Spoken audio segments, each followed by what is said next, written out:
tonight is that we would do our very best to build on our style of play that we want to keep establishing. And in a game like this, where the other team is going to be very deliberate in their offense and shorten the game, we certainly wanted to figure out how to lengthen it. And I think to us, the ability, we needed to get to the foul line tonight, we needed to get into the paint. But the bottom line is we wanted to bring tempo and pace to the game.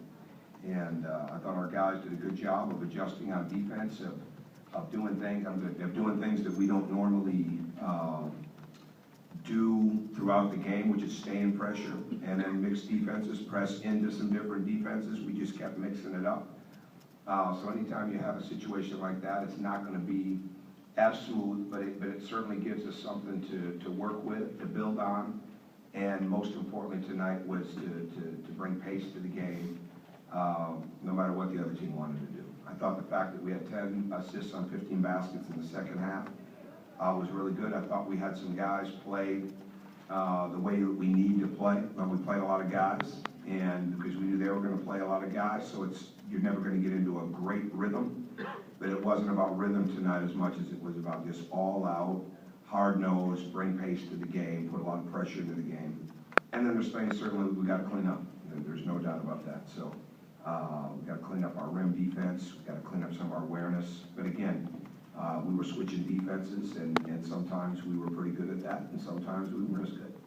But it's all a part of giving these guys as many experiences and giving them a chance to understand how important awareness is, how important all the parts of communication are, and how to do it when you're really tired and under fatigue. So we made progress tonight. I thought Yogi Ferrell had an outstanding game, not only because he had 8 assists, but because the pace that he played at on both ends, and the way that he talked, and then certainly the shooting, I thought was a byproduct of that.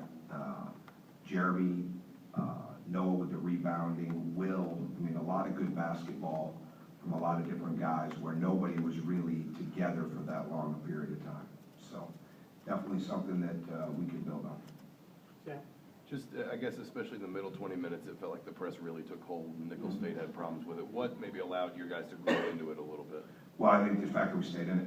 I mean, we pressured more tonight than we would have pressed in practice and games combined over the entire 52 practices and the 11 games that we played. So we pressed some more in the week, but we're trying to get our team to a place where we can do different things. And tonight it worked out to allow us to do that. But that's what the press is supposed to bring. It's supposed to bring fatigue to the game, and without fatiguing you. And at the same time, we wanted guys to play to exhaustion inside of their minutes and then come out of the game. And I did very little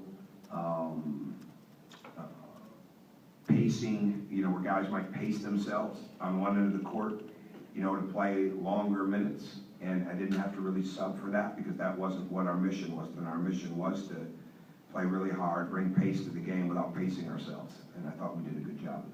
Did you come into the game planning to just experiment as much as you did?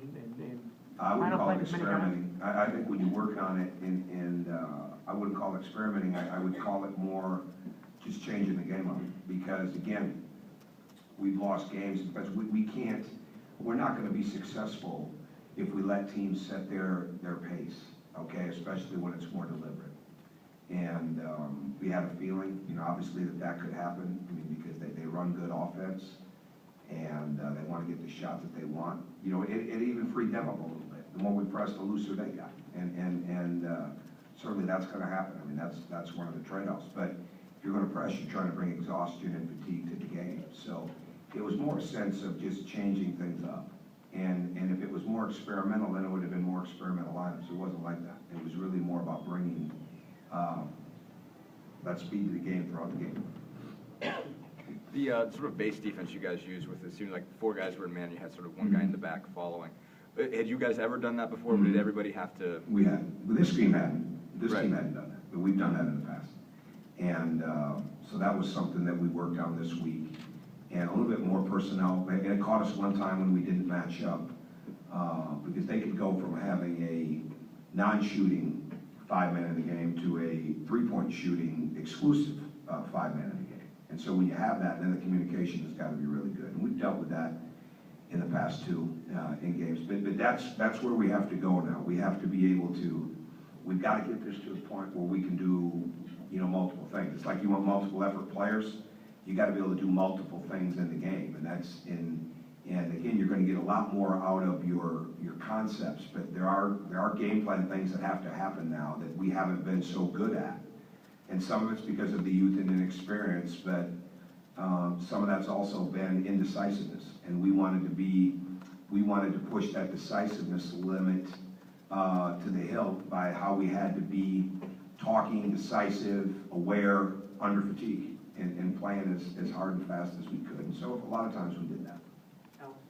What did you see differently, if anything, about Yogi's play in the second half? I mean, 7 assists without a turnover. But what do you see? I mean, it was kind of obvious. He's flying up the court, right? I mean, he's moving the ball, he's attacking, and he's also our leading scorer. I mean, it's pretty obvious, when he plays that way. And now we just need to keep it going that way. I mean, that's what he's capable of. I thought everybody saw some really good examples of just how good he is.